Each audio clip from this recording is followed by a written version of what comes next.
Yesus Kristus dalam Alkitab bukanlah Isa Al-Masih dalam Al-Quran.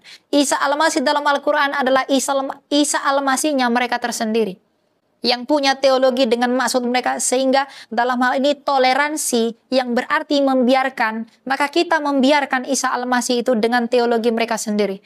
Maka dengan demikian hubungan yang timbal balik pun berlaku, bahwa Yesus Kristus yang ada di dalam Alkitab bukanlah Isa Al-Masih yang dalam Al-Quran.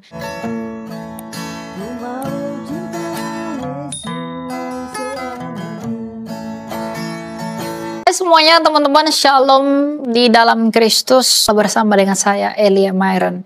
Nah, dalam kesempatan ini kita akan bahas satu topik yang mungkin sering menjadi polemik di antara dialog lintas agama Kristen dan juga Islam dalam hal ini, tentang apakah Yesus Kristus dalam Alkitab sama dengan Isa Al-Masih dalam Al-Quran. Ya, maka dalam hal ini kita berbicara dua aspek. Yang pertama, kita berbicara dari segi bahasa. Yang kedua, kita berbicara dari sejarah atau histori. Yang kemudian nanti kita bisa menyimpulkan apakah Yesus Kristus dalam Alkitab sama dengan Isa Al-Masih dalam Al-Quran.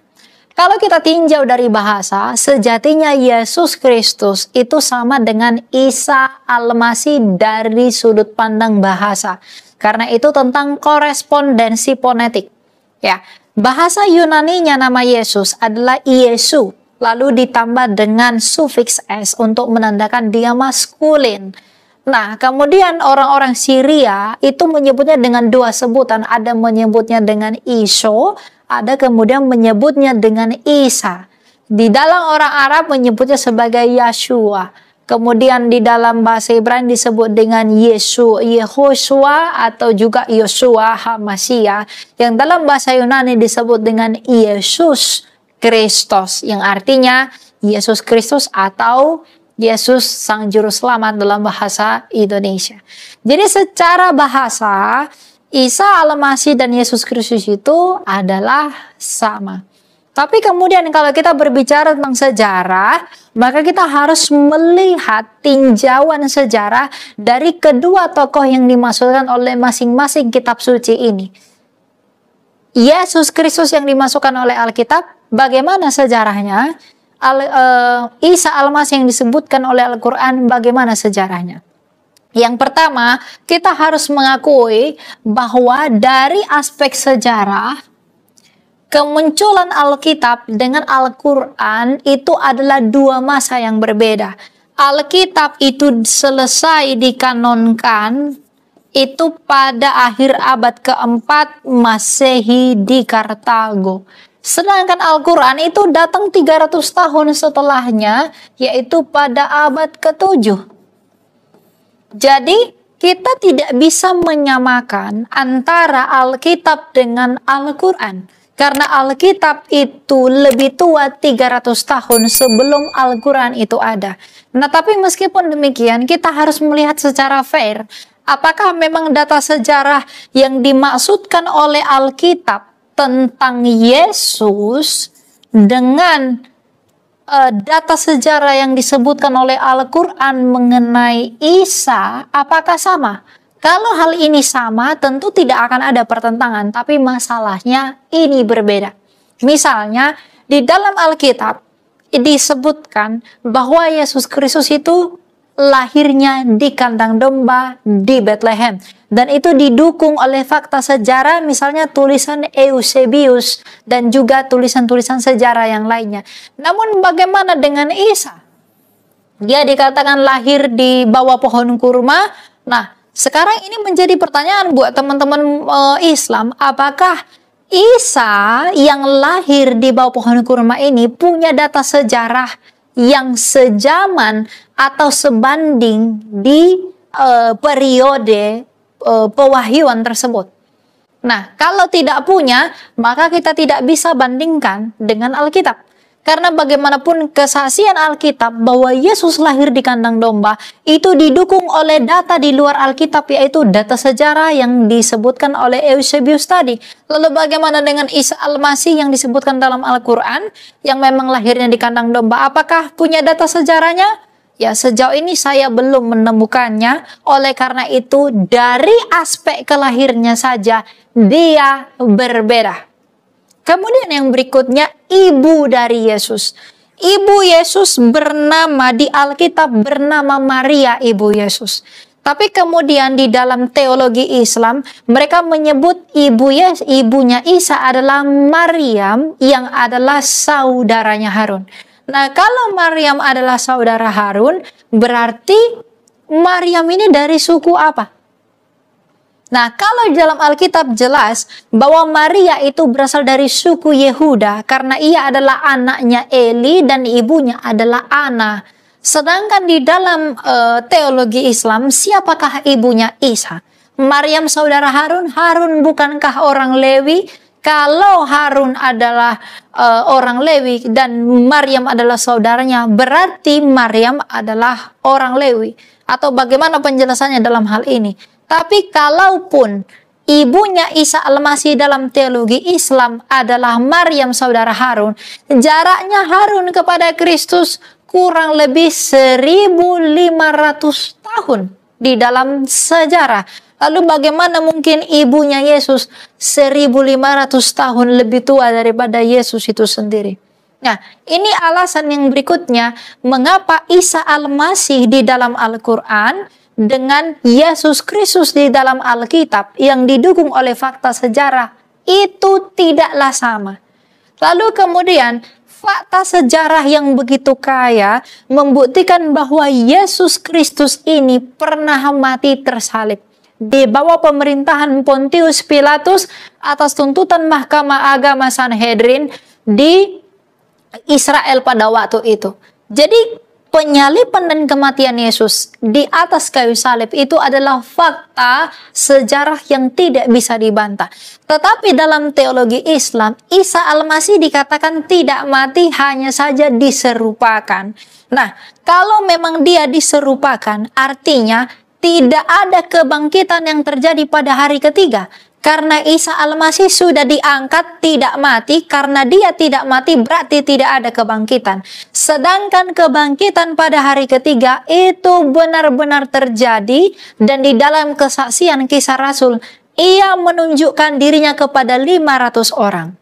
Yang artinya Yesus mati dan bangkit yang didukung oleh fakta sejarah, misalnya tulisan Josephus, Tacitus, kemudian Lucian, Marabar Serapion dan lain sebagainya, itu tidak sama dengan deskripsi Al-Quran bahwa Isa Al-Masih itu tidak mati melainkan diserupakan, hanya diangkat ke surga. Nah, jadi dari hal ini itu tidak sama, kecuali teman-teman Islam bisa membuktikan data sejarah di abad pertama yang lebih tua dari data Josephus yang menyanggahi atau yang mendukung bahwa Yesus itu diserupakan. Ketika teman-teman Islam mungkin berkata, Isa Al-Masih kami itu adalah Yesus Kristusnya kalian. Nah, sekarang pertanyaan saya, apakah kesaksian Isa Al-Masih atau argumen tentang Isa Al-Masih dia diserupakan itu memiliki fakta sejarah yang lebih tua, atau jangankan lebih tua, yang sama tuanya dengan data sejarah yang kami miliki? Dalam hal ini adalah tulisan Josephus di abad pertama. Ya, sampai hari ini sayang sekali saya tidak pernah menemukan itu.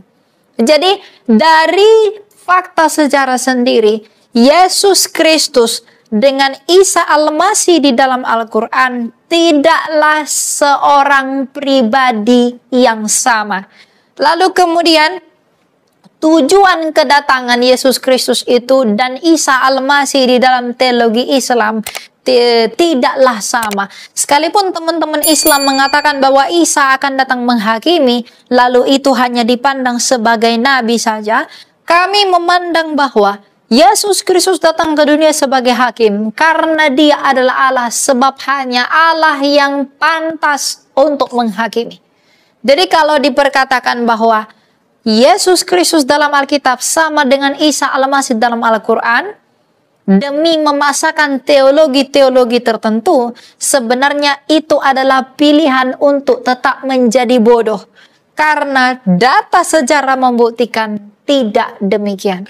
Jadi, saya mengajari Anda, saya menyampaikan hal ini kepada teman-teman, itu dengan motivasi bahwa Yesus Kristus dalam Alkitab tidaklah Isa Al-Masih dalam Al-Quran. Sehingga kita tidak perlu berdebat lagi untuk menyamakan bahwa Yesus Kristus dalam Alkitab itu tidak disalib, Yesus Kristus itu hanya diserupakan.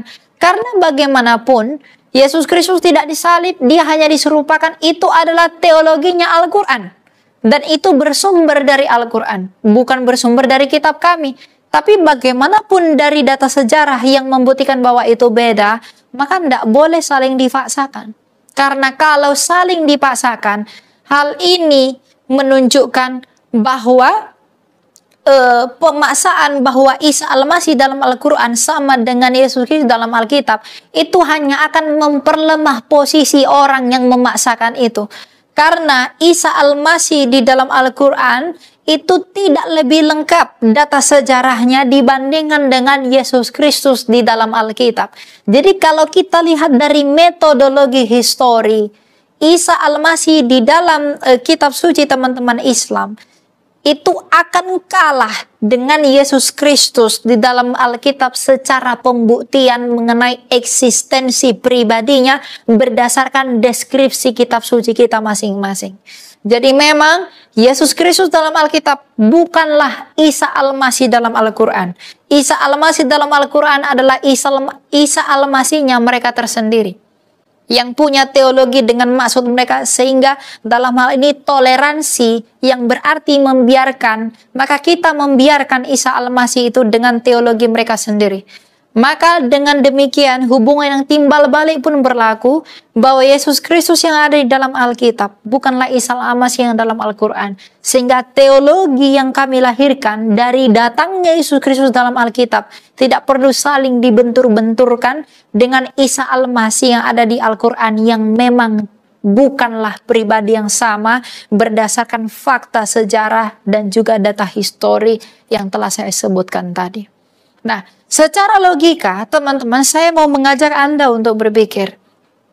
Baik Alkitab maupun Al-Quran sama-sama diakui adalah kitab suci.